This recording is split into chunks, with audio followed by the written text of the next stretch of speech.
Millionaire-basher Senator Bernie Sanders earned more than $1 million in 2016 and 2017, and a tidy $520,000 last year. The fame Sanders garnered as a presidential candidate allowed him to write 2 bestsellers about the leftist agenda he hasn't managed to impose. But if he did, he'd end up sharply raising his own taxes, since he'd be subject to the new 43% Sanders tax rate instead of the current 35% rate with deductions he landed at in 2018. That would have raised his tax bill by at least $30,000. We only have recent tax returns for 7 Democratic candidates. Of the 18 prominent Democrats who are running, here are the ones who haven't yet released tax returns for 2017 or 2018: businessman Andrew Yang, Senator Cory Booker, Representative Eric Swalwell, former Representative John Delaney, former Colorado Governor John Hickenlooper, former San Antonio Mayor Julian Castro, South Bend, Industry Mayor Pete Buttigieg, Representative Tim Ryan and Representative Tulsi Gabbard.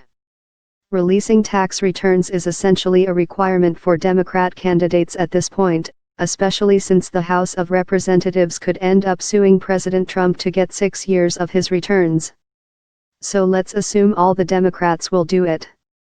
Some filers get extensions to deal with complicated returns, and triple-checking all the numbers is fine.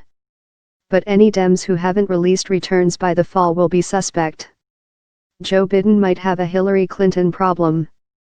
Biden, widely expected to enter the race as a front-runner, has been giving 5- and maybe 6-figure speeches since he finished 2 terms as vice president in 2017.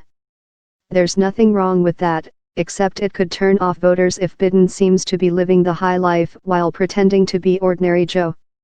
Hillary Clinton had this problem in 2016, after she earned $10 million a year giving speeches to Wall Street banks and other groups. Clinton dutifully released her tax returns, but struggled to convince working-class voters of her authenticity. Biden is a more spontaneous candidate and might fare better. But voters can turn quickly against candidates if they sense creeping elitism. Tax returns don't reveal wealth. Beto O'Rourke, for instance, earned a relatively modest $370,000 in total income 2017 even though his net worth is probably $9 million or more.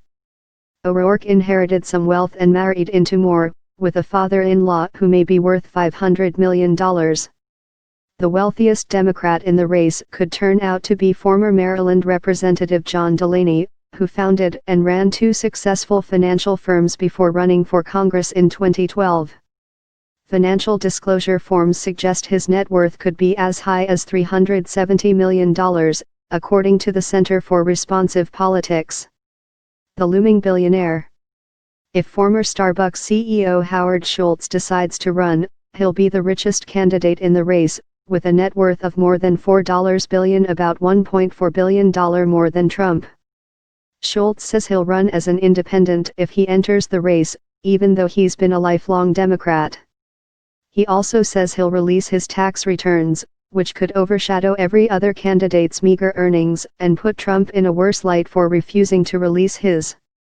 Many forecasters think Schultz can't possibly win as an independent. But he could influence the outcome, and possibly change the narrative about wealth and income. Bernie Sanders might be grateful. Confidential tip line, Rick Newman at News Pulse. Encrypted communication available.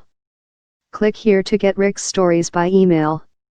Winter is coming for big business. Why Trump wants to manipulate the Federal Reserve. The Mueller probe was money well spent. Trump's hidden tax hikes. Why voters will reject the Green New Deal. Voters are souring on Medicare for All. 3 problems with Elizabeth Warren's wealth tax. Rick Newman is the author of 4 books, including Rebounders: How Winners Pivot from Setback to Success. Follow him on Twitter, @RickNewman.